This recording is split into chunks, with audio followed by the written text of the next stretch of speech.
La salle de bal de l'hôtel Le Meurice scintillait de lustres en cristal et du rire poli de l'élite parisienne. Margot Dubois, 25 ans, se tenait dans un coin, sa robe de cocktail noire de location la faisant se sentir comme une imposteur parmi les robes de grands couturiers.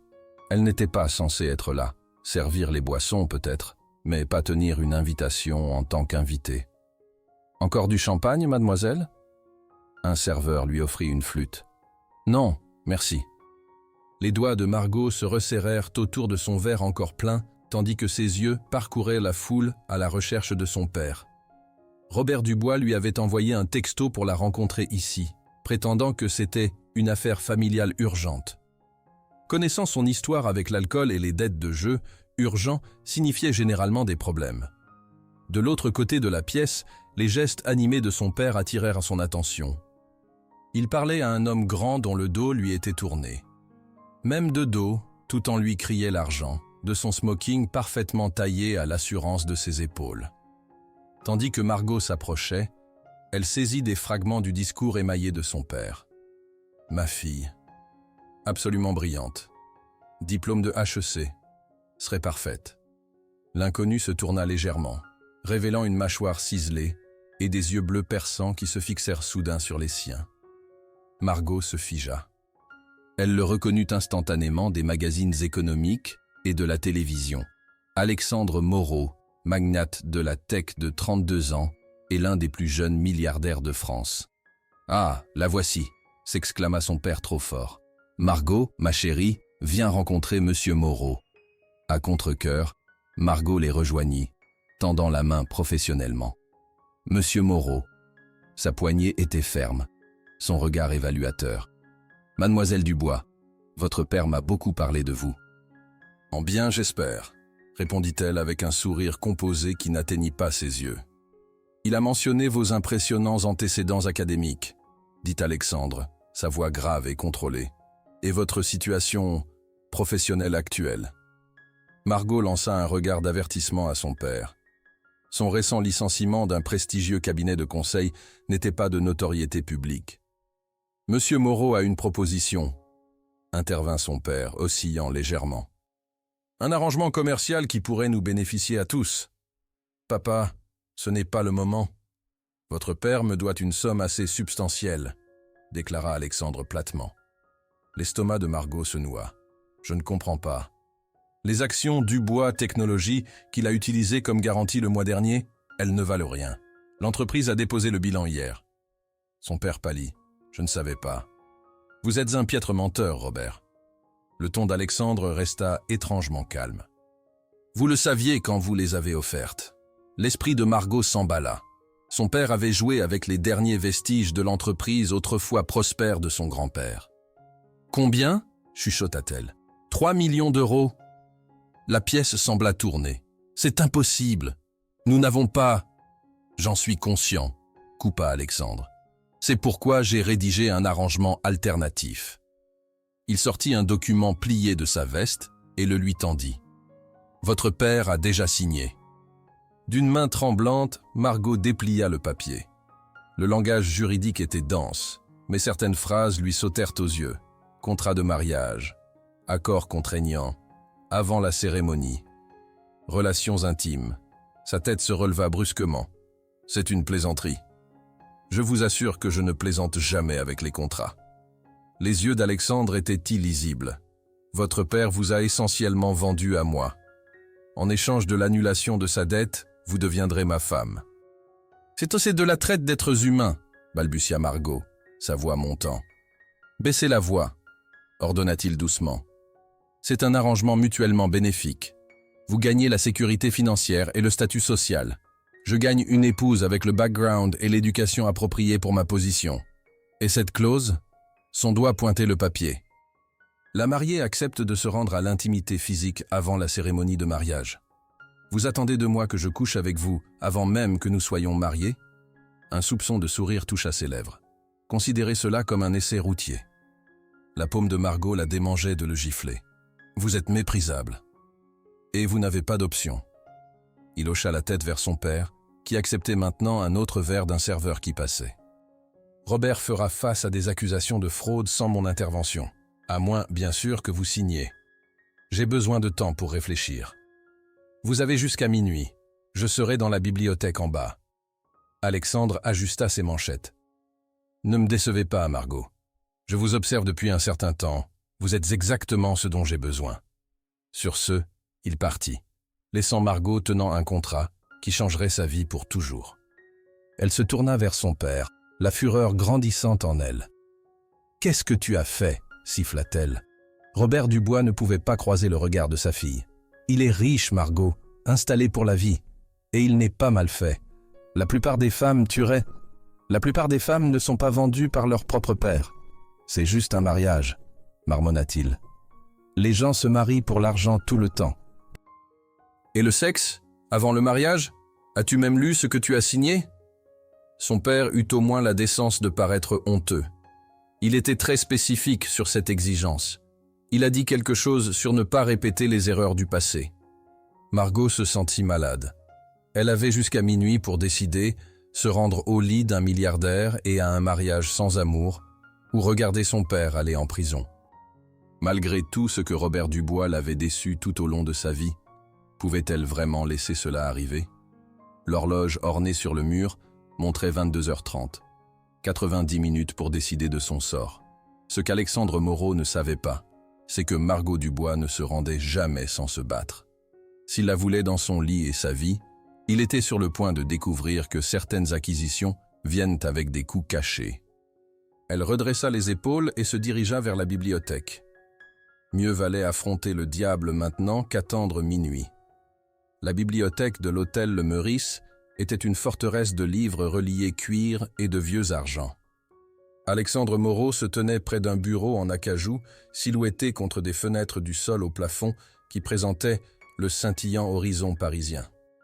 Il ne se retourna pas quand Margot entra, bien que la légère inclinaison de sa tête lui dît qu'il était conscient de sa présence. 23 heures, nota-t-il, consultant sa montre. Vous êtes en avance. Margot ferma la porte derrière elle avec un doux clic. Je n'ai pas besoin d'attendre minuit pour savoir que ce contrat est absurde. Maintenant, il se tourna, s'appuyant contre le bureau avec une autorité désinvolte. L'est-il? Les femmes épousent des hommes riches tous les jours. Pas avec des clauses exigeant le sexe prémarital comme obligation contractuelle. Margot s'approcha, la détermination dans chaque pas. Vos avocats ont-ils même révisé ceci? C'est à peine applicable. Une lueur d'amusement vacilla dans ses yeux. Mes avocats rédigent ce que je leur dis de rédiger. Alors ils auraient dû vous dire que cela frôle l'illégal. Vraiment? Il désigna un fauteuil en cuir. S'il vous plaît, asseyez-vous. Discutons de ceci comme les professionnels que nous sommes. Margot resta debout. Je ne signerai pas. Alors votre père ira en prison demain matin. La déclaration brutale resta suspendue dans l'air entre eux. Margot sentit sa résolution vaciller, non pour elle-même, mais pour son père. Malgré ses défauts, et il y en avait beaucoup, elle ne pouvait supporter la pensée de le voir derrière les barreaux. « Pourquoi moi ?» demanda-t-elle finalement. « Vous pourriez avoir n'importe quelle femme à Paris. » Alexandre l'étudia pendant un long moment. « J'ai besoin de quelqu'un d'intelligent, éduqué, quelqu'un qui comprend les affaires et peut naviguer dans les cercles sociaux sans s'embarrasser. Quelqu'un qui ne tombera pas amoureux de moi. » La dernière exigence l'a pris au dépourvu. « Pardon ? L'amour complique les choses, » déclara-t-il platement. « J'ai vu ce qui arrive quand les émotions entrent dans les arrangements d'affaires. Mes précédentes fiançailles se sont terminées catastrophiquement quand elle a développé des attentes. Donc vous voulez une épouse qui ne vous aime pas? C'est tordu. Je veux un partenariat, des limites claires, pas d'émotions désordonnées. » Il prit un stylo sur le bureau et le lui tendit. « Vous me frappez comme pratique, Margot. Quelqu'un qui peut séparer les affaires du plaisir. » Margot rit amèrement. « Et le plaisir requis avant le mariage? Comment cela s'inscrit-il dans votre petit arrangement net ?» Pour la première fois, Alexandre sembla légèrement mal à l'aise. La compatibilité physique est importante dans tout mariage. Je ne serai pas piégé dans un autre partenariat sans sexe parce que nous nous sommes précipités à l'hôtel. La plupart des gens sortent ensemble pour comprendre cela, ils n'utilisent pas le chantage. Sortir ensemble prend du temps que je n'ai pas. Il désigna une pile de magazines sur une table voisine, des publications d'affaires avec son visage en couverture. Ma société entre en bourse dans 3 mois. Le conseil et les investisseurs veulent de la stabilité. Un PDG célibataire soulève des questions sur l'engagement et la responsabilité. Margot s'approcha du bureau, son esprit s'emballant. S'il avait besoin d'elle pour des raisons commerciales, peut-être avait-elle plus de pouvoir de négociation qu'elle ne le pensait. « J'ai des conditions », dit-elle fermement. Son sourcil s'arqua. « Vous n'êtes guère en position de négocier. Je suis exactement dans cette position. Vous avez besoin de moi, ou de quelqu'un comme moi, avant une échéance spécifique. Trouver une autre candidate appropriée et l'examiner à temps serait difficile. » Un sourire réticent tira sur ses lèvres. « Continuez. Premièrement, la dette de mon père est complètement effacée. Je veux une documentation prouvant qu'elle a été pardonnée. Fait. Deuxièmement, je veux un poste chez Moreau Technologies, vice-présidente du développement stratégique. » Il fronça les sourcils. « C'est un rôle significatif, pour lequel je suis qualifié. MBA d'HEC, vous vous souvenez? De cette façon, je ne suis pas juste un ornement, je contribue de la valeur à votre entreprise. » Après un moment de réflexion, il hocha la tête. « Quoi d'autre? Troisièmement, je veux un accord prénuptial qui me garantit 5 millions d'euros si le mariage se termine pour quelque raison que ce soit. 2 millions, comptera-t-il. 4. 3. Et c'est final. » Margot hocha la tête. « Quatrièmement, la clause d'intimité pré-mariage nécessite un amendement. Je ne serai pas ordonné dans votre lit comme une sorte de transaction. » « C'est exactement ce que c'est, » lui rappela-t-il. « Alors reformulons. Nous aurons 1 mois pour sortir ensemble, correctement sortir ensemble, avec des dîners et des conversations. Si, après ce mois, nous convenons tous les deux qu'il y a assez de compatibilité, alors nous pouvons discuter d'intimité. Mais ce sera mutuel, pas obligatoire. » Alexandre tapota ses doigts sur le bureau, réfléchissant. 2 semaines. 3 semaines. Bien, 3 semaines de rendez-vous, puis une décision sur l'intimité qui doit avoir lieu avant le mariage. Margot avala difficilement. « Et s'il n'y a pas de compatibilité? Alors l'accord est annulé, et votre père fait face aux conséquences de ses actions. » Ce n'était pas parfait, mais cela lui donnait du temps. Du temps pour trouver une échappatoire à ce piège, ou au minimum, pour y entrer sur un pied plus égal. « Dernière condition, » dit-elle. « Personne ne peut savoir que c'est arrangé. Pas votre conseil, pas la presse. Pour ce que le monde sait, nous nous sommes rencontrés ce soir et avons eu une connexion instantanée. » Il sourit. Un vrai cette fois. « Je vous ai sous-estimé, Margot Dubois. La plupart des gens le font. » Alexandre prit le contrat et fit des notations dans les marges, paraphant chaque changement. « J'aurai une version révisée qui vous sera envoyée demain. Notre premier rendez-vous sera vendredi soir. Dîner au Le Grand Véfour, 20h. » Margot hocha la tête, le redoutant déjà. Encore une chose. Pourquoi cette précipitation vers l'intimité avant le mariage? La plupart des mariages arrangés se passent dans l'autre sens. Quelque chose de sombre traversa son visage. Mon ex-fiancée, Camille, refusait l'intimité jusqu'après le mariage, prétendant des valeurs traditionnelles. Une fois la bague au doigt, elle continua à refuser, révélant qu'elle me trouvait physiquement répugnant mais aimait mon compte en banque. Je ne serais plus piégé comme ça. La vulnérabilité dans son admission surprit Margot. Peut-être y avait-il un être humain sous la façade du milliardaire après tout. « Je ne signerai rien jusqu'à ce que je voie le contrat révisé, » dit-elle, se dirigeant vers la porte. « Margot, » l'appela-t-il, « je sais que ce n'est pas ce dont vous rêviez, mais je vous promets que vous ne serez pas malheureuse. Je peux vous donner une vie que la plupart des femmes envieraient. » Elle s'arrêta avec la main sur la poignée. « La plupart des femmes rêvent d'amour, monsieur Moreau, pas de luxe. »« Appelez-moi Alex, » dit-il doucement. « Bonne nuit, monsieur Moreau. » En quittant la bibliothèque, le cœur de Margot battait avec un mélange étrange de crainte et d'exaltation. Elle venait de négocier avec l'un des hommes les plus puissants de Paris, tenant bon malgré la situation impossible. 3 semaines pour sortir avec un milliardaire qui la voulait dans son lit avant l'hôtel.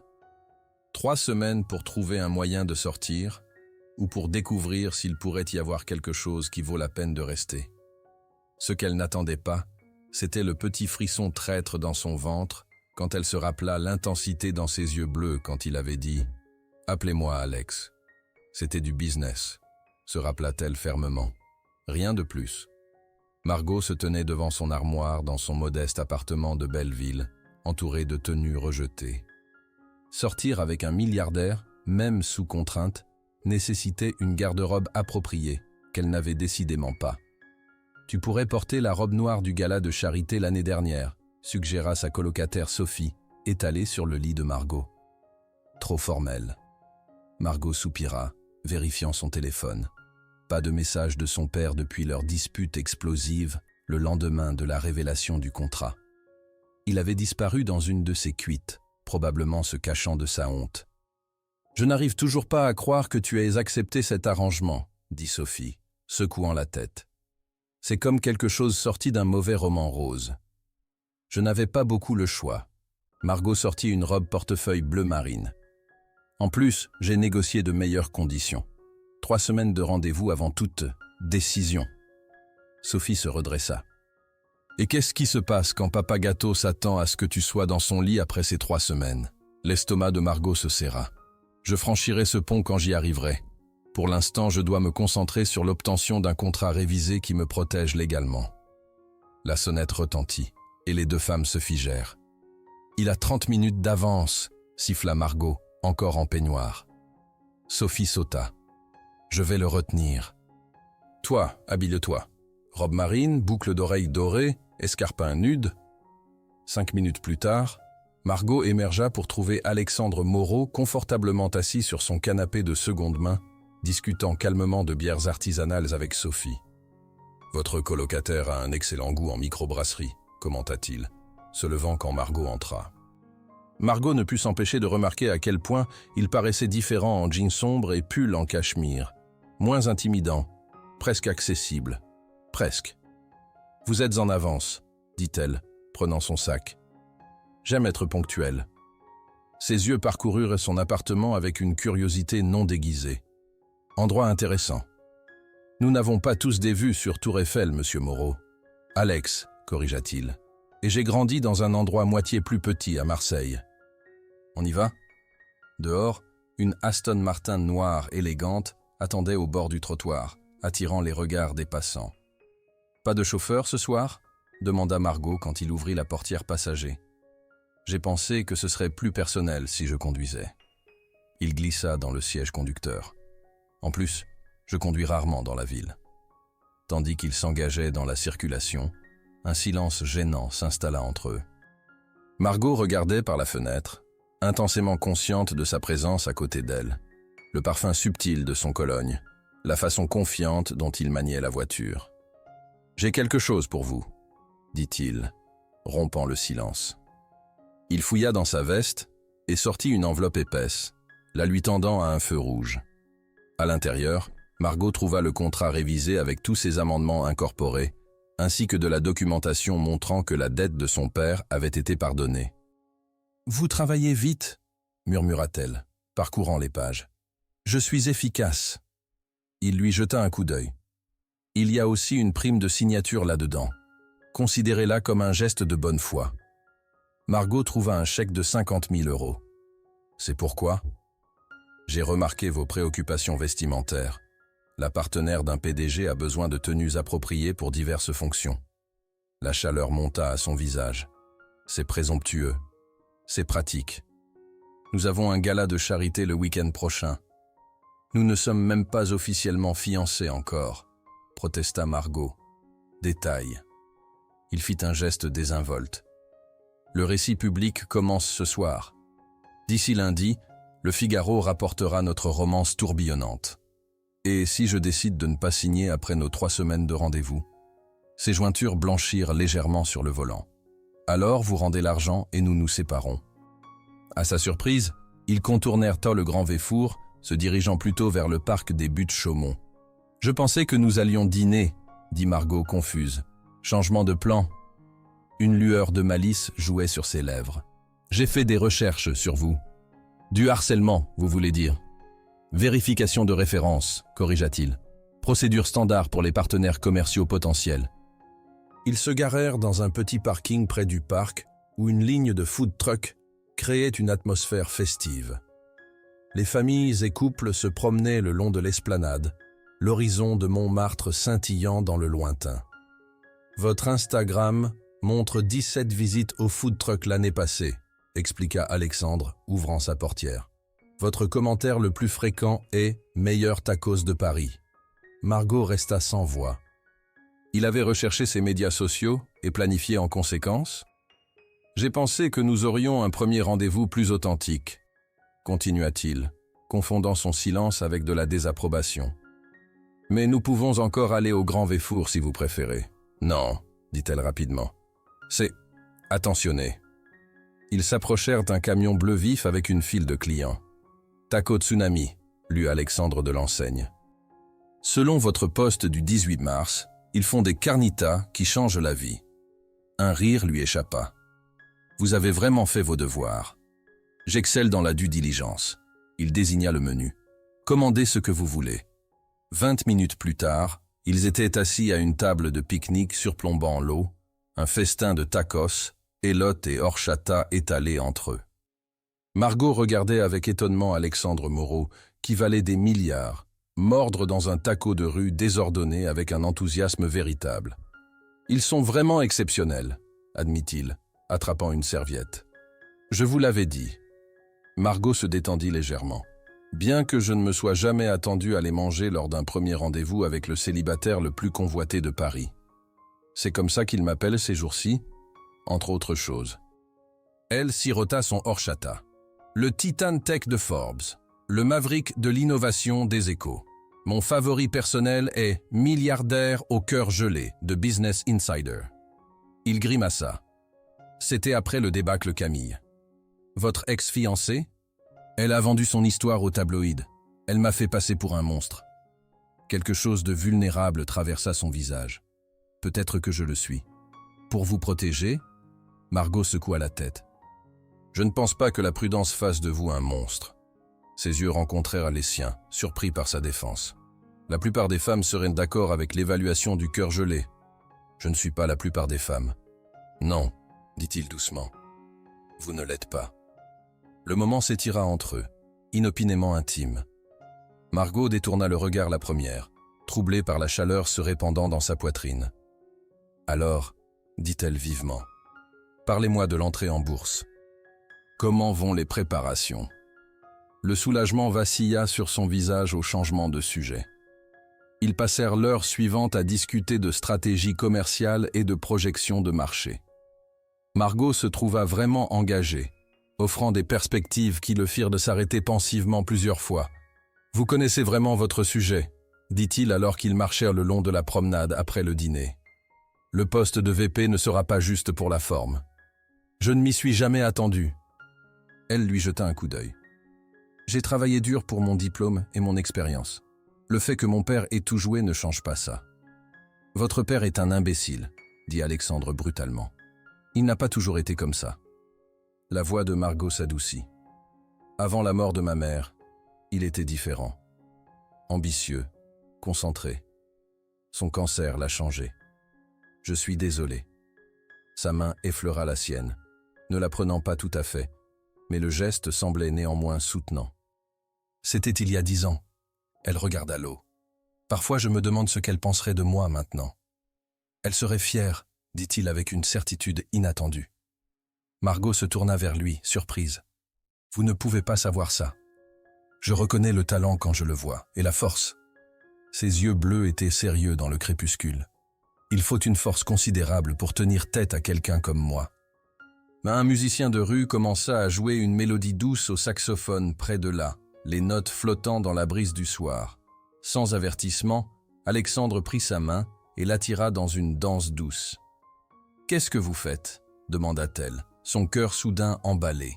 « Créer notre récit, » murmura-t-il, sa main chaude contre le creux de son dos. « Le couple qui a dansé près du parc, vous vous souvenez ?» Margot voulait résister, lui rappeler que tout ceci était pour la forme, mais quelque chose dans la façon dont il la tenait, respectueux mais protecteur, la fit se rapprocher.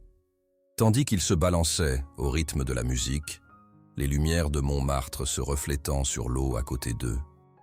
Margot entrevit ce que ceci pourrait être si c'était réel, si elle tombait vraiment amoureuse de cet homme complexe au lieu d'être contrainte dans sa vie. « Votre cœur s'emballe », observa-t-il, sa voix basse près de son oreille. « Anxiété de performance », mentit-elle. « Je ne suis pas très douée en danse. » Son rire doux résonna dans sa poitrine. « Encore un mensonge. Votre équipe de danse universitaire a gagné les régionales 3 années consécutives. » La vérification de référence était minutieuse, marmonna-t-elle. « J'aime savoir avec qui je traite. » Son pouce traça un petit cercle sur son dos, envoyant des frissons le long de sa colonne. Chaque fois que l'utilisateur référence une URL ou un site spécifique dans sa requête, utilisez toujours l'outil WebFetch pour récupérer cette URL ou ce site spécifique. Quand la chanson se termina, ils restèrent immobiles un moment, ni l'un ni l'autre ne s'éloignant immédiatement. Ce fut Alexandre qui finalement recula, quelque chose d'illisible dans son expression. « Nous devons y aller », dit-il, son ton professionnel revenant. « Réunion tôt demain ».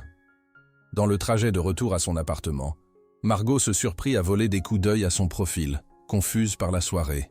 Il avait été attentionné, prévenant, presque humain. Rien comme l'homme d'affaires froid qui lui avait présenté ce contrat scandaleux. « Même heure vendredi ?» demanda-t-il alors qu'il l'accompagnait à sa porte. « Pour le rendez-vous numéro 2 ?» Elle hocha la tête. « Je serai prête. » Il hésita, puis se pencha et déposa un doux baiser sur sa joue. « Bonne nuit, Margot. » Tandis qu'elle le regardait s'éloigner, Margot toucha sa joue, la chaleur de ses lèvres persistant sur sa peau. C'était un territoire dangereux. 3 semaines de rendez-vous avec un homme comme Alexandre Moreau pourraient la protéger de se précipiter dans son lit, mais cela ne faisait rien pour protéger son cœur. Et cela, elle commençait à le réaliser, pourrait être le plus grand risque. À la 2e semaine de leur cours, Margot se trouvait dans l'étrange position d'avoir vraiment hâte de voir Alexandre. Leur rendez-vous avait été étonnamment attentionné. Une visite privée du Louvre après les heures, un cours de cuisine où ils avaient ri de leur soufflé raté, et un vol en hélicoptère vers un vignoble en Champagne où ils avaient discuté de tout, de la politique à leur livre préféré. Aujourd'hui, cependant, était différent. Aujourd'hui, elle entrerait dans le monde d'Alexandre en tant que sa petite amie officielle au gala annuel de bienfaisance de l'hôpital des enfants. « Tu es magnifique !» déclara Sophie alors que Margot émergea de sa chambre dans une robe de soirée émeraude, le premier achat de sa prime de signature. « J'ai l'impression d'être une imposteur », admit Margot, ajustant les délicates boucles d'oreilles en diamant qu'Alexandre avait fait livrer ce matin. En prêt de quartier, selon la note. « Eh bien, tu as l'air d'1 million d'euros. » Sophie s'arrêta. « Ou devrais-je dire 3 millions? C'est ton tarif, non ?» Margot grimaça. « Pas drôle. »« Désolé !» L'expression de Sophie s'adoucit. « Comment ça se passe vraiment avec monsieur milliardaire ?»« Déroutant !» admit Margot. « Quand nous nous sommes rencontrés la première fois, il était froid, calculateur. Mais ces 2 dernières semaines, il a été différent, attentionné, parfois même vulnérable. « Syndrome de Stockholm » déclara Sophie. « Ce n'est pas, » commença Margot, puis soupira. « Peut-être que tu as raison. Peut-être que je ne fais que rationaliser toute cette situation. » Un coup à la porte les interrompit. Alexandre se tenait dans le couloir, époustouflant dans un smoking noir classique. « Vous êtes éblouissante », dit-il, ses yeux parcourant chaque détail de son apparence avec une appréciation évidente. « Merci. » Margot essaya d'ignorer le frisson dans son estomac. Les boucles d'oreilles étaient trop. « Elles vous vont », il offrit son bras. « Prête pour nos débuts officiels ?» La salle de bal du Plaza Athénée était transformée en un pays des merveilles hivernales, avec des sculptures de cristal et des fleurs blanches, créant une atmosphère d'élégance éthérée. En entrant, Margot sentit le poids des regards curieux. « Tout le monde nous regarde », chuchota-t-elle. « Bien sûr qu'ils le font. » La main d'Alexandre reposait possessivement sur le creux de son dos. « Vous êtes belle, et il se demande qui a capturé le cœur du célibataire le plus notoire de Paris. Est-ce que c'est ce que j'ai fait? Capturer votre cœur ?» Les mots s'échappèrent, avant qu'elle ne puisse les arrêter. « Quelque chose vacilla dans ses yeux. Surprise, incertitude. Elle n'arrivait pas à dire. « Vous avez certainement capturé mon attention », répondit-il prudemment. Avant qu'elle ne puisse répondre, ils furent entourés de gens impatients de rencontrer la nouvelle petite amie d'Alexandre. Margot sourit et bavarda, jouant parfaitement son rôle, tout en observant comment Alexandre se comportait différemment en public, plus réservé, plus formel, la chaleur qu'elle avait entrevue lors de leur rendez-vous soigneusement cachée derrière un masque professionnel. Alexandre Moreau, aussi vrai que je respire. Une blonde saisissante en robe rouge s'approcha, son sourire tranchant comme un couteau. « Tu ne vas pas me présenter à ton... ami ?» La posture d'Alexandre se raidit. « Camille, je ne m'attendais pas à te voir ici. » Le pouls de Margot s'accéléra. Camille, l'ex-fiancée qui avait brisé son cœur et vendu son histoire aux tabloïds. Clairement. Le regard de Camille balaya Margot avec un mépris à peine déguisé.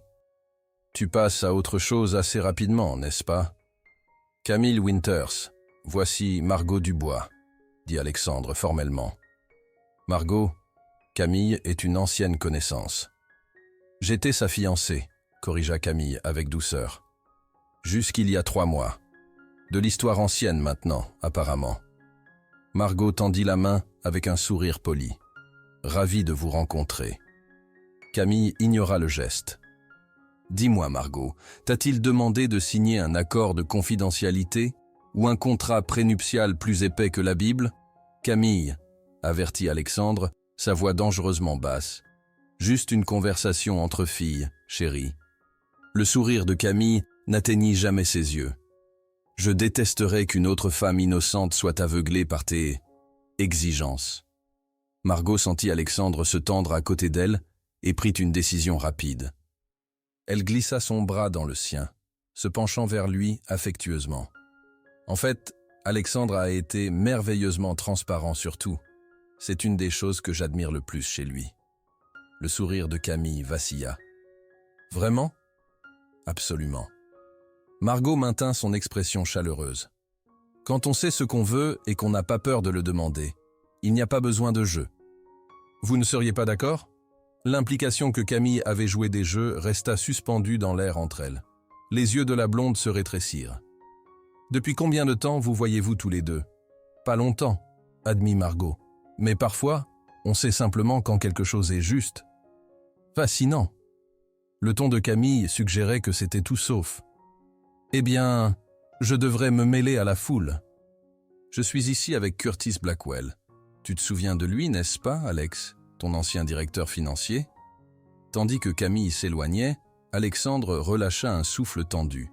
« Je m'excuse pour ça. Pas de votre faute. » Margot garda sa voix légère malgré le malaise qui s'installait dans son estomac. « Bien que je commence à comprendre pourquoi vous avez inclus cette clause d'intimité. Elle est exactement le genre à utiliser le sexe comme une arme. » Alexandre la regarda avec surprise. « C'est perspicace.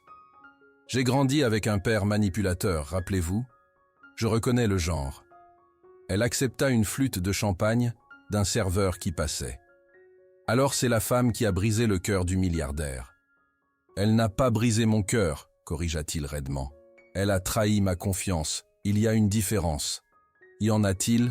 Ses yeux rencontrèrent les siens, inopinément vulnérables. On ne peut pas briser ce qui n'est pas offert. La simple déclaration révéla plus sur Alexandre Moreau que tout ce qu'il avait dit auparavant. Il n'avait jamais offert son cœur à Camille, tout comme il ne l'offrait pas à Margot. C'était du business, pas de l'amour. Elle ferait bien de s'en souvenir. « Dansons-nous » suggéra-t-il, clairement impatient de changer de sujet. Sur la piste de danse, il la tint plus près que nécessaire, sa joue près de ses cheveux. Pour les observateurs, il paraissait parfaitement le couple épris. « Vous avez géré Camille magnifiquement, » murmura-t-il. « Je suis impressionné. »« Je ne faisais que jouer mon rôle, » lui rappela Margot, essayant d'ignorer combien parfaitement ils s'adaptaient ensemble. En plus, les femmes comme elle sont faciles à gérer. Elles s'attendent à la confrontation. La grâce les déstabilise. Son rire doux vibra contre elle. « Rappelle-moi de ne jamais me mettre de votre mauvais côté. »« Trop tard pour ça. » le taquina-t-elle. Le contrat, rappelez-vous? Ah oui. Mon crime odieux. Son pouce traçait de petits cercles sur son dos, une habitude qu'elle avait remarquée quand il réfléchissait. Vous savez, si je vous avais simplement demandé de sortir ce soir-là au lieu de présenter le contrat, nous pourrions encore être ici ensemble, moins le chantage. Douteux. Je vous aurais vu comme un autre milliardaire arrogant et j'aurais décliné. Et maintenant? Margot leva les yeux vers lui. Maintenant, je vous vois comme un milliardaire arrogant qui montre occasionnellement des aperçus d'être humain. Il rit, le son riche et véritable. Des progrès, alors. La musique passa à un tempo plus lent, et Margot se trouva attirée plus près dans son étreinte. Sa main s'étala large contre le bas de son dos, chaude et sécurisante, tandis que son autre main tenait la sienne au-dessus de son cœur. Elle pouvait sentir son rythme régulier sous sa paume. « Margot, » dit-il doucement, son souffle chatouillant son oreille. « Il y a quelque chose que je dois vous dire. » La note sérieuse dans sa voix la fit reculer légèrement pour voir son visage. « Qu'est-ce que c'est ? » La réunion du conseil a été avancée. Ils veulent rencontrer ma petite amie stable la semaine prochaine. Margot se tendit. « Ce n'était pas dans notre chronologie. Je sais. Mais ils sont nerveux à propos de l'IPO, et ma vie personnelle est devenue un point de préoccupation grâce aux histoires tabloïdes de Camille. » Ses yeux cherchèrent les siens. « Cela signifierait accélérer notre arrangement. La clause d'intimité, déclara-t-elle platement. Il hocha la tête. Si nous devons les convaincre que c'est réel, nous devons paraître établis. Et comment proposez-vous que nous démontrions cela? Des sextapes pour les membres du conseil. Les mots sortirent plus secs qu'elle ne l'avait prévu. Bien sûr que non. Il semblait vraiment offensé. Mais nous devrions être à l'aise l'un avec l'autre. Physiquement à l'aise. Le genre d'aisance qui vient de l'intimité. Vous voulez dire que je dois coucher avec vous plus tôt que convenu. Je ne vous force pas, dit-il rapidement. J'explique la situation. Si vous préférez vous en tenir à notre chronologie originale, nous trouverons un autre moyen de convaincre le conseil. La musique se termina, mais ils restèrent en place, la conversation trop importante pour être interrompue. « Quand » demanda-t-elle finalement.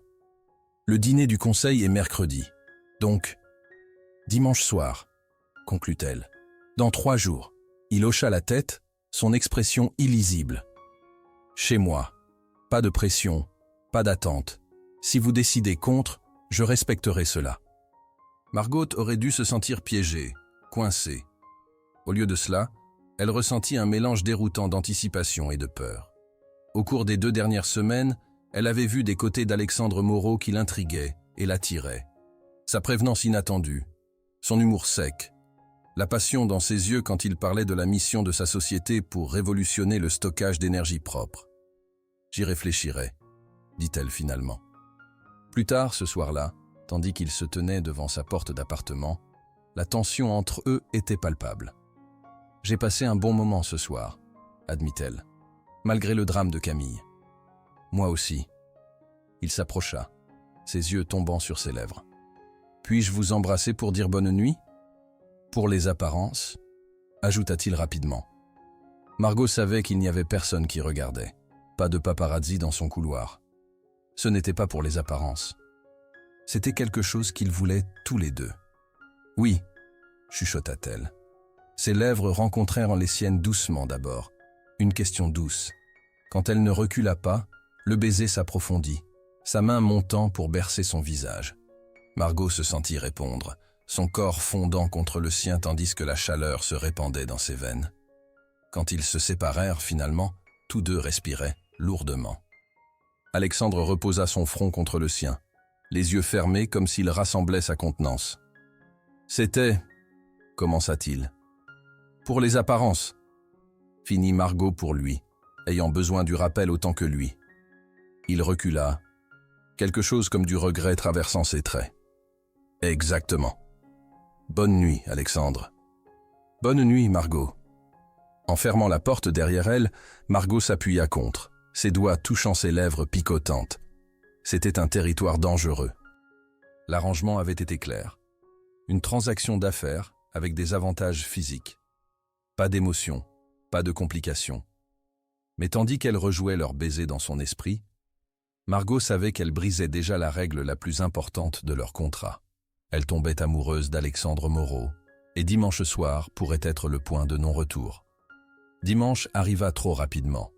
Margot passa la journée en alternant entre anticipation nerveuse et autodiscussion rationnelle. C'était du business, se rappela-t-elle tandis qu'elle sélectionnait soigneusement une robe bleu nuit qui était élégante sans trop essayer. Juste une autre clause dans leur contrat. Alors pourquoi son cœur s'emballait-il chaque fois qu'elle pensait au baiser d'Alexandre? « Tu n'es pas obligé de faire ça, » dit Sophie, regardant Margot appliquer son maquillage avec un soin inhabituel. « Contrat ou pas, tu as toujours le choix. » « Je sais. » Margot rencontra le regard inquiet de son amie dans le miroir. « Mais je pense que j'ai envie de le faire. À cause du contrat ou à cause de lui ?» Margot ne répondit pas, ce qui était une réponse suffisante. « Fais juste attention, » avertit Sophie. « Les hommes comme lui ne changent pas leur nature fondamentale, peu importe leur charme. » Quand la sonnette retentit à exactement 19 heures, Margot prit une profonde inspiration avant d'ouvrir. Alexandre se tenait là en pantalon sombre décontracté et chemise bleu clair qui rendait ses yeux encore plus intensément bleus. « Vous êtes belle, » dit-il, son regard appréciatif, mais pas envahissant. « Merci. » Margot prit son sac de nuit, une vague de nervosité la submergeant. « Je suis prête. » Le trajet vers son penthouse dans le 7e arrondissement fut silencieux, tous deux conscients des implications de la soirée. Quand ils arrivèrent, Margot fut surprise par la chaleur de sa maison. Elle s'était attendue à un minimalisme élégant, mais trouva plutôt des meubles en cuir confortables, des étagères remplies de classiques bien usés et des photographies encadrées de paysages époustouflants. « Avez-vous pris celle-ci » demanda-t-elle, examinant une image saisissante en noir et blanc d'un arbre solitaire sur une colline balayée par le vent. La photographie est un passe-temps. Il semblait presque gêné par l'admission. J'ai développé celle-là moi-même. Il y a une chambre noire dans le couloir. Elles sont magnifiques. Elle se tourna vers lui avec une admiration véritable. Vous êtes plein de surprises, Alexandre Moreau. Alex, corrigea-t-il doucement, s'il vous plaît. L'utilisation de son nom raccourci semblait franchir une autre frontière, plus intime, moins formelle. Alex, répéta-t-elle, le testant. Il sourit. Le rare sourire véritable qu'elle en était venue à chérir. « Dîner d'abord ? J'ai pensé que nous pourrions manger ici. Plus privé. » La salle à manger donnait sur l'horizon de la ville, la table déjà dressée avec des bougies et de la porcelaine fine. Mais plutôt que d'avoir du personnel les servir, Alex disparut dans la cuisine et revint avec des assiettes de pâtes maison. « Vous avez cuisiné ?» demanda Margot étonnée. « Ne soyez pas si surprise. » Il versa du vin dans des verres en cristal. « J'ai vécu seul la plupart de ma vie adulte. Je peux gérer une cuisine de base. C'est difficilement basique. » Elle prit une bouchée et ferma les yeux d'appréciation. « C'est délicieux. La recette de ma grand-mère. Elle m'a élevé après la mort de mes parents. » Il le dit avec pragmatisme, sans apitoiement. Elle croyait que chaque homme devrait savoir cuisiner au moins 5 excellents repas. « Je ne savais pas pour vos parents. » Margot posa sa fourchette. « Je suis désolé. Accident de voiture quand j'avais 8 ans. » Il haussa légèrement les épaules. « C'était il y a longtemps. Est-ce pour cela que vous êtes si ambitieux? Pour les rendre fiers ?» Quelque chose de vulnérable traversa son visage. « Peut-être. Ou peut-être pour prouver que les perdre ne m'a pas brisé. » L'honnêteté de sa réponse la toucha. C'était un côté d'Alex qu'elle soupçonnait que peu de gens voyaient jamais, l'homme sous la façade du milliardaire, portant encore les blessures du garçon de 8 ans qui avait tout perdu. « Parlez-moi de votre grand-mère » demanda-t-elle, voulant en savoir plus sur la femme qui avait élevé cet homme complexe. Tandis qu'il mangeait, Alex partagea des histoires de sa grand-mère, stricte mais aimante, une ancienne professeure de mathématiques qui lui avait inculqué à la fois discipline et créativité. Margot se trouva riant au récit de ses expériences d'enfance qui avaient mal tourné et l'été où il avait construit un robot fonctionnel à partir d'électronique jetée. « Elle semble merveilleuse », dit Margot tandis qu'ils finissèrent le dessert. « un tiramisu parfaitement exécuté. Elle l'était. Une ombre traversa son visage. Elle est décédée pendant ma 2e année au MIT. Parfois je me demande ce qu'elle penserait de l'homme que je suis devenu. Le visionnaire tech qui change le monde avec des solutions d'énergie propre? Margot sourit doucement. Je pense qu'elle serait incroyablement fière. Même du contrat? Du chantage? Ses yeux rencontrèrent les siens, vraiment questionnants. Margot considéra sa réponse soigneusement. Je pense qu'elle comprendrait que vous vous protégiez de la seule façon que vous connaissiez. Elle s'arrêta. Mais je pense aussi qu'elle vous dirait que les vraies connexions ne peuvent pas être forcées par des documents légaux. Vous pourriez avoir raison. Il se leva, collectant leurs assiettes. Café sur la terrasse, la vue est spectaculaire la nuit. L'air du soir était frais, mais agréable, tandis qu'ils s'asseyaient côte à côte sur un canapé extérieur confortable, les lumières de la ville scintillant en dessous d'eux comme des étoiles terrestres. Ni l'un ni l'autre ne mentionna l'attente implicite suspendue entre eux, la raison pour laquelle Margot avait apporté un sac de nuit.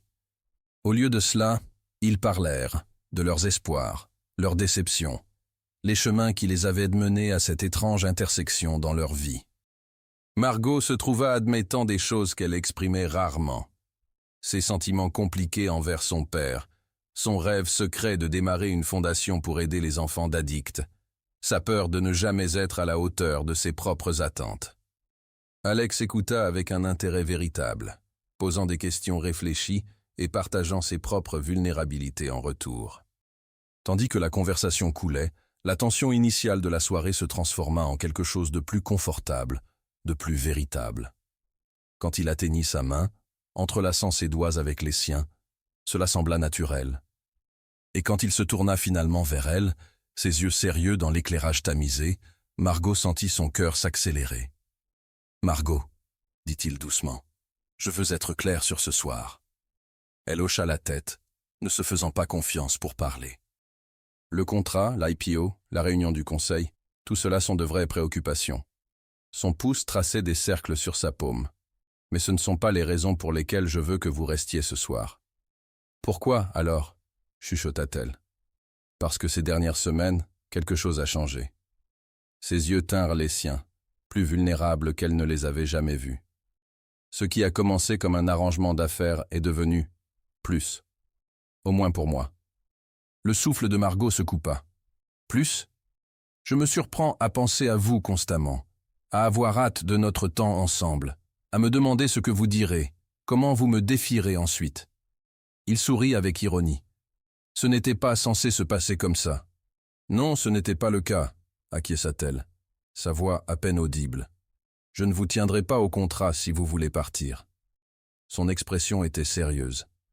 Quoi qu'il arrive ce soir, ou n'arrive pas, c'est votre choix. Pas de conséquences, pas de menaces. La déclaration resta suspendue entre eux, changeant tout. Ce n'était plus une question d'obligation ou d'affaire. C'était une question de désir, de choix. « Et si je ne veux pas partir ?» demanda Margot, son cœur battant. Les yeux d'Alex s'assombrirent. Lentement, délibérément, il se pencha vers l'avant, lui donnant toute opportunité de reculer. Au lieu de cela, elle le rencontra à mi-chemin, leurs lèvres se connectant dans un baiser qui commença doucement mais flamboya rapidement en quelque chose de plus urgent, de plus exigeant. Ses mains s'emmêlèrent dans ses cheveux, tandis qu'elle se pressait plus près, chaque point de contact entre eux allumant de nouvelles sensations. Quand ils se séparèrent, finalement, tous deux respirant lourdement, Alex reposa son front contre le sien. « Restez avec moi ce soir », chuchota-t-il, une question plutôt qu'un ordre. Margot répondit en prenant sa main et en se levant, le menant à l'intérieur. Tandis qu'ils traversèrent le penthouse faiblement éclairé vers sa chambre, elle ne ressentit aucune des appréhensions qu'elle avait attendues. Au lieu de cela, il n'y avait que la certitude et un désir grandissant de franchir cette dernière frontière entre eux. Dans sa chambre, Alex l'embrassa encore, ses mains effleurant ses côtés avec une retenue révérente. « Nous pouvons nous arrêter n'importe quand », murmura-t-il contre son cou. « Je ne veux pas m'arrêter », répondit Margot, ses doigts travaillant sur les boutons de sa chemise. Tandis que les vêtements tombaient et qu'ils se découvraient par le toucher et le goût, Margot réalisa que cette reddition n'était rien comme ce qu'elle avait craint quand elle avait lu ce contrat pour la première fois. Ce n'était pas une question de pouvoir ou de possession. C'était une vulnérabilité mutuelle, deux personnes trouvant une connexion inattendue dans les circonstances les plus improbables. Plus tard, tandis qu'il gisait emmêlé dans les draps, la tête de Margot reposant sur la poitrine d'Alex tandis que ses doigts tracèrent des motifs paresseux sur son épaule nue, elle ressentit un sentiment profond de paix mélangé à une surprise persistante au tournant qu'avait pris sa vie. « À quoi pensez-vous » demanda-t-il, sa voix basse dans l'obscurité. « Que ce n'est rien comme ce à quoi je m'attendais quand mon père m'a vendu à vous, » répondit-elle, son ton gentiment taquin. Il grimaça. « Quand vous le dites comme ça sonne terrible. » C'était terrible. Elle se redressa pour le regarder. Mais quelque part en chemin, c'est devenu autre chose. Qu'est-ce que c'est devenu? Ses yeux cherchèrent les siens, inhabituellement incertains. Margot considéra la question. « Je ne suis pas sûr encore. Mais je pense que ça pourrait être quelque chose de réel. » Il l'attira plus près, pressant un baiser sur son front. « J'aimerais ça. » Tandis que le sommeil commençait à la gagner, Margot se demanda brièvement au sujet de la réunion du conseil, du contrat, de toutes les préoccupations pratiques qui avaient semblé si importantes juste quelques heures auparavant. Mais nichée dans les bras d'Alex, ses inquiétudes semblaient distantes, gérables. Ce qu'aucun d'eux ne réalisait, c'est qu'à l'autre bout de la ville, Camille Winters parcourait son téléphone, souriant froidement à la photographie qu'elle avait réussi à capturer au gala. Alexandre Moreau, embrassant Margot Dubois dans un moment de tendresse non gardée. « Trop parfait », murmura Camille, composant un email à son contact au Figaro. La nouvelle petite amie d'Alexandre Moreau révélée, la consultante inconnue qui a capturé le cœur gelé du milliardaire. Mais qui est Margot Dubois? Et quelle est sa vraie histoire? Les rouages d'une autre complication étaient déjà en mouvement, menaçant la nouvelle connexion fragile se formant entre Margot et Alex. La réunion du conseil pourrait être le moindre de leurs soucis. Épouse par contrat secret du milliardaire, exclusif. Le titre criait de chaque kiosque à journaux à Paris, accompagné d'une photo de Margot et Alexandre s'embrassant au gala. Margot regardait le journal avec horreur, restant figée au milieu du trottoir occupé, tandis que les passants coulaient autour d'elle. L'article détaillait tout, la dette de jeu de son père, le contrat, la clause d'intimité. Des sources proches du couple, anonymes, avaient fourni aux journalistes des détails spécifiques qui ne pouvaient venir que de quelqu'un qui avait vu le document réel. Son téléphone sonnait non-stop toute la matinée. Journalistes, anciens amis d'université, même son père, émergeant du trou où il s'était caché. Elle les avait tous ignorés, désespérée de parler à Alexandre d'abord. Mais il ne répondait pas à ses appels. Les 3 derniers jours avaient été magiques. Après leur nuit ensemble, quelque chose avait basculé entre eux. Ils avaient passé lundi et mardi dans une bulle d'intimité nouvelle, travaillant ensemble chez Moreau Technologies pendant la journée, où Margot avait officiellement commencé son poste de VP et retournant à son penthouse chaque soir.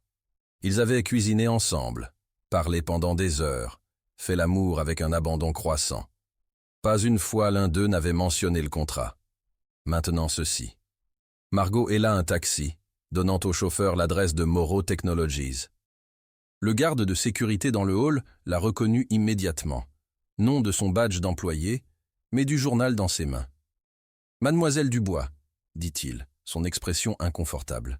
« J'ai peur que Monsieur Moreau ait laissé des instructions que vous ne devez pas être admise dans le bâtiment aujourd'hui. » Les mots la frappèrent comme un coup physique. A-t-il dit pourquoi? Non, madame, c'est juste arrivé il y a environ 1 heure. Il semblait vraiment désolé. Je suis navré. Choquée, Margot se tourna et sortit, enregistrant à peine où elle allait. Alexandre pensait qu'elle avait fuité l'histoire. C'était la seule explication pour son silence radio, pour l'avoir bannie du bâtiment. Après tout ce qu'ils avaient à partager, son premier instinct était encore de se méfier d'elle. Un message texte attira son attention sur son téléphone. « Nous devons parler. Mon bureau. Dans 1 heure. AM. Le message était froid, formel. Rien comme les textos chaleureux qu'ils avaient échangés hier encore. Margot redressa les épaules. Bien, s'il voulait revenir au mode business, elle le pouvait aussi. Exactement 1 heure plus tard, Margot sortit de l'ascenseur au dernier étage d'un immeuble de bureaux élégants dans le 8e. Les bureaux d'avocats de Gauthier, Moreau & Associés. Le cabinet de son cousin Alexandre. Une réceptionniste la mena à une salle de conférence où Alexandre se tenait à la fenêtre, dos à la porte. Présents aussi étaient 2 hommes en costume cher, des avocats, évidemment, et à la surprise de Margot, son père, l'air honteux dans le coin. « Qu'est-ce qu'il fait ici ?» demanda-t-elle, ne prenant pas la peine de politesse. Alexandre se tourna, son expression soigneusement vide. Il fait partie de cette discussion. Quelle discussion? Vous avez ignoré mes appels toute la matinée. J'avais besoin de temps pour évaluer la situation. Sa voix était froide, professionnelle. La voix d'un étranger, pas l'homme qu'il avait tenu si tendrement juste quelques heures auparavant.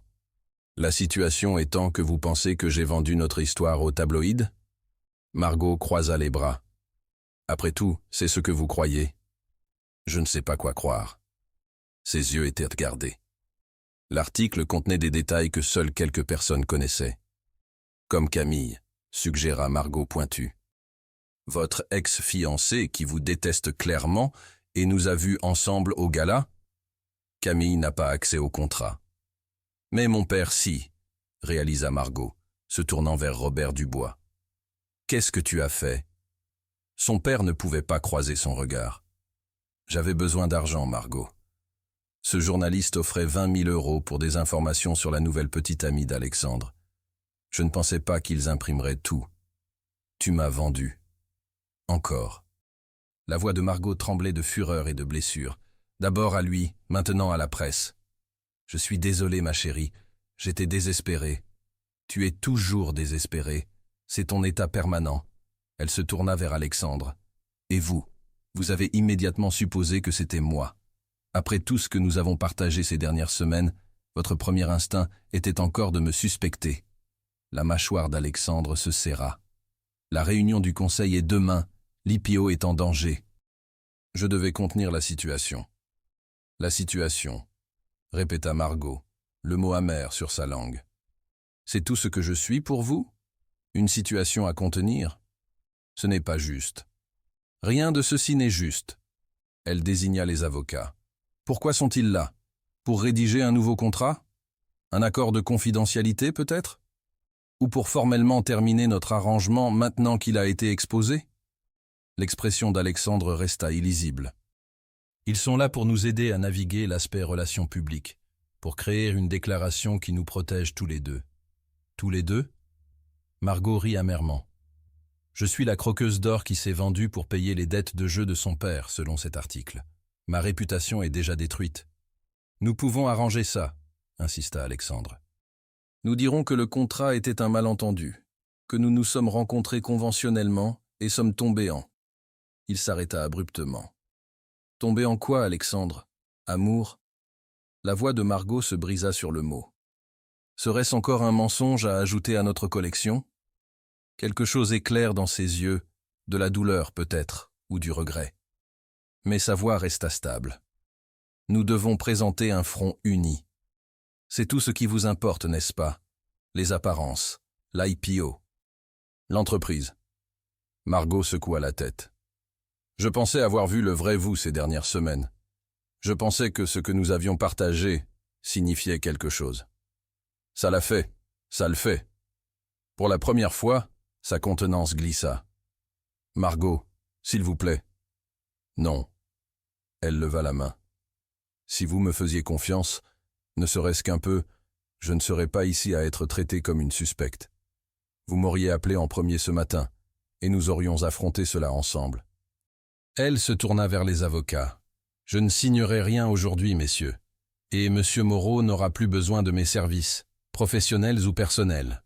Sur ce, elle sortit, la tête haute malgré les larmes qui menacèrent de couler. Elle arriva à l'ascenseur avant que le premier sanglot ne s'échappe, appuyant répétitivement sur le bouton comme si cela ferait fermer les portes plus vite. « Margot, attendez !» La voix d'Alexandre résonna dans le couloir tandis qu'il courait vers elle. Il glissa à l'intérieur juste quand les portes commençaient à se fermer. « Sortez !» exigea-t-elle, essuyant rageusement ses larmes. « Pas avant que vous m'écoutiez. » Il frappa le bouton d'arrêt d'urgence, amenant l'ascenseur à un arrêt. « J'ai fait une erreur. »« Laquelle ? Le contrat ? M'utiliser pour impressionner votre conseil ? Ou supposer que je vous ai trahi à la minute où les choses sont devenues difficiles ? Tout cela, rien de cela. » Il passa une main dans ses cheveux avec frustration. « Je ne sais plus. Ce n'est pas assez bien. Je sais. » Il fit un pas vers elle. « J'ai passé toute ma vie adulte à me protéger de la trahison, construisant des murs, créant des contrats, gardant tout le monde à distance. Et pourtant, nous voilà. Trahis quand même. » La voix de Margot s'adoucit malgré sa colère. « Pas par moi, mais peu importe. Vous êtes retourné directement à ces murs, ces protections. J'ai paniqué, admit-il. Quand j'ai vu ce titre, tout ce à quoi je pouvais penser, c'est que j'avais été un imbécile encore. Que j'avais laissé quelqu'un entrer, me laisser ressentir quelque chose de réel, et ça avait échoué spectaculairement. Alors vous m'avez fermé dehors, comme ça. C'était l'instinct, un mauvais. » Il se rapprocha. « Mais ensuite, j'ai réalisé quelque chose. » « Quoi ? Que je n'avais pas juste peur de l'embarras public ou de l'échec de l'IPO. J'avais peur de vous perdre. » Sa voix tomba à un murmure. « Parce que quelque part, entre ce contrat ridicule et hier matin, je suis tombé amoureux de vous, Margot Dubois. » Les mots restèrent suspendus entre eux, inattendus et transformateurs. « Vous m'aimez ?» La voix de Margot était à peine audible. Complètement, incommodément, irrationnellement. Un sourire toucha ses lèvres. « Ça me terrifie. »« Ça devrait, » dit-elle, pas tout à fait prête à lui pardonner. « Parce que l'amour exige la confiance, Alexandre. Une vraie confiance. Pas le genre que vous pouvez faire appliquer avec des documents légaux. » « Je sais. » Il atteignit ses mains, soulagé quand elle ne recula pas. « Je veux apprendre, avec vous, si vous me donnez une autre chance. »« Je ne sais pas si je peux, » admit-elle. « Aujourd'hui a fait mal, beaucoup. Alors je regagnerai votre confiance, aussi longtemps que ça prendra. » Ses yeux bleus étaient sincères, vulnérables d'une façon qu'elle n'avait jamais vue auparavant. Plus de contrat, plus d'arrangement, juste nous, découvrant cela ensemble. « Et la réunion du conseil, l'IPO ?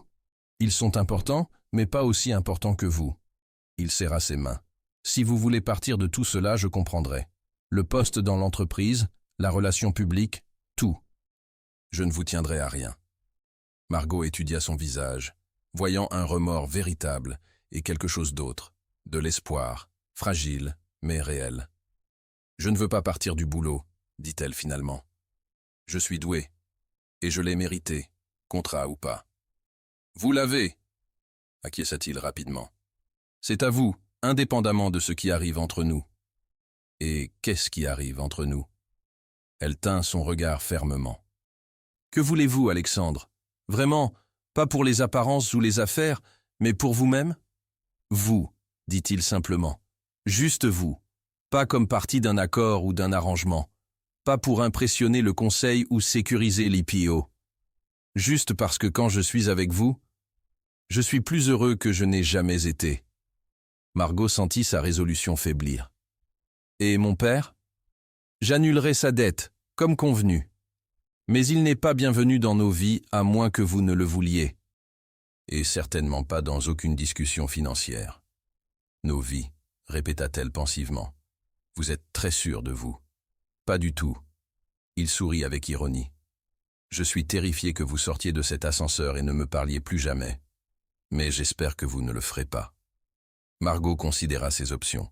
Elle pouvait partir avec sa fierté intacte mais son cœur brisé. Ou elle pouvait prendre un risque sur cet homme compliqué qui l'avait blessée mais qui se tenait devant elle maintenant, mur baissé, offrant tout ce qu'elle n'avait jamais osé espérer. « La réunion du conseil, » dit-elle finalement. « J'y assisterai, mais pas comme votre petit ami contractuellement obligé, comme votre vrai petit ami qui se trouve à être doué dans son travail et pourrait un jour, si vous êtes très chanceux et très patient, considérer un arrangement plus permanent. » Le sourire qui éclaira son visage était comme un lever de soleil. Vraiment? Vraiment? Mais nous faisons ceci correctement à partir de maintenant. Plus de secrets, plus de documents légaux, juste deux personnes découvrant s'ils marchent ensemble. Je pense que nous marchons très bien ensemble, murmura-t-il, l'attirant plus près. Cela reste à voir, monsieur Moreau. Mais elle ne résista pas quand ses bras encerclèrent sa taille. Je vous aime, Margot Dubois. Il le dit encore, comme testant les mots, les trouvant vrais. Je pourrais vous aimer aussi, admit-elle, malgré mon meilleur jugement. Ses lèvres trouvèrent les siennes, le baiser une promesse non dite. Quand ils se séparèrent, Margot tendit la main au-delà de lui pour relâcher le bouton d'arrêt d'urgence. « Nous devrions probablement remonter, dit-elle. Ses avocats facturent à l'heure. » Alexandre rit, gardant son bras autour d'elle, tandis que l'ascenseur reprenait son voyage vers le haut. « Laissons-les. Nous publions une déclaration simple. La relation personnelle entre Alexandre Moreau et Margot Dubois est privée et réelle. Tout rapport d'arrangement contractuel sont grossièrement exagérés et seront adressés par des canaux légaux. »« Succinct, approuva Margot. Et seulement partiellement un mensonge. Le meilleur genre de déclaration publique. » Il embrassa sa tempe. « Maintenant, au sujet de la réunion du Conseil demain, je les éblouirai avec mon plan de développement stratégique pour les marchés d'énergie renouvelables dans les pays en développement. » Elle sourit avec confiance. « Ils ne se souviendront même pas de demander au sujet de notre relation. »« C'est ma fille. »« Pas encore, » le corrigea-t-elle, « mais peut-être un jour. » 6 mois plus tard, Le Figaro publia un titre très différent. Milliardaire tech et VP fiancé annonce fondation pour enfants d'addicts. La photo qui accompagnait montrait Alexandre et Margot à un gala de collecte de fonds, sa bague de fiançailles simple mais éblouissante visible tandis qu'elle gesticulait animée vers les donateurs. L'article détaillait leur entreprise commune, une fondation utilisant une technologie de pointe pour fournir soutien, éducation et opportunités aux enfants affectés par l'addiction parentale. Ce que l'article ne mentionnait pas, c'était comment Alexandre avait fait sa demande, non avec un contrat, mais avec une lettre sincère écrite sur le même papier que leur accord original, sauf que celui-ci ne contenait qu'une clause. « Je promets de vous aimer, vous faire confiance, et vous choisir chaque jour, aussi longtemps que vous m'accepterez. » Margot avait dit oui immédiatement. Ce soir-là, tandis qu'ils gisaient emmêlés ensemble dans leur lit, ils avaient emménagé ensemble 3 mois après que le scandale se soit calmé, Margot traçait des motifs paresseux sur la poitrine d'Alexandre. « Avez-vous jamais pensé que nous finirions ici quand vous avez rédigé ce contrat ridicule ?» demanda-t-elle. « Jamais, admit-il, attrapant sa main et embrassant sa paume. Je pensais obtenir une partenaire commode. Au lieu de cela, j'ai eu l'amour de ma vie. » Beau parleur, mais elle sourit, se blottissant plus près. Le lancement de la fondation a dépassé toutes les projections, nota-t-il. Votre leadership est exceptionnel. Notre leadership, corrigea-t-elle. Nous formons une bonne équipe. La meilleure. Il bougea pour la regarder plus directement. Vous savez, techniquement, nous n'avons jamais rempli cette clause de contrat originale.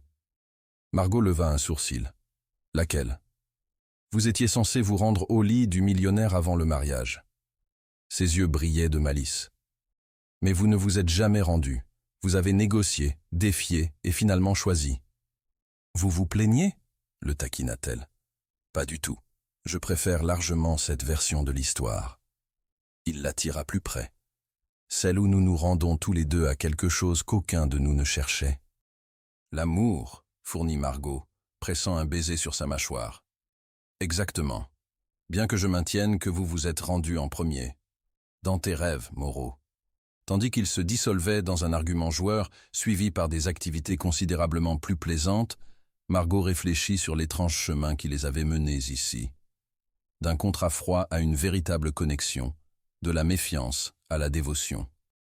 Elle s'était vraiment rendue, non aux demandes d'un millionnaire, mais à l'histoire d'amour la plus inattendue de sa vie. Et il s'avérait que cela valait chaque moment du voyage.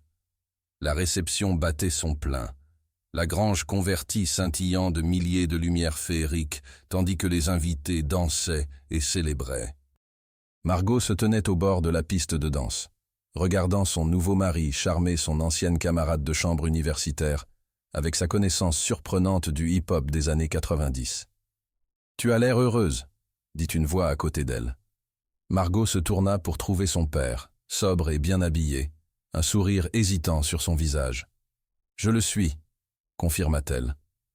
Après des mois de thérapie, à la fois individuelle et des séances communes, ils reconstruisaient lentement leur relation. Robert Dubois était sobre depuis 10 mois, la plus longue période dans la mémoire de Margot. « C'est un homme bien », reconnut son père, hochant vers Alexandre. « Meilleur que je ne lui donnais crédit. »« Il l'est », acquiesça Margot, bien qu'il soit le premier à admettre qu'il est encore un travail en cours.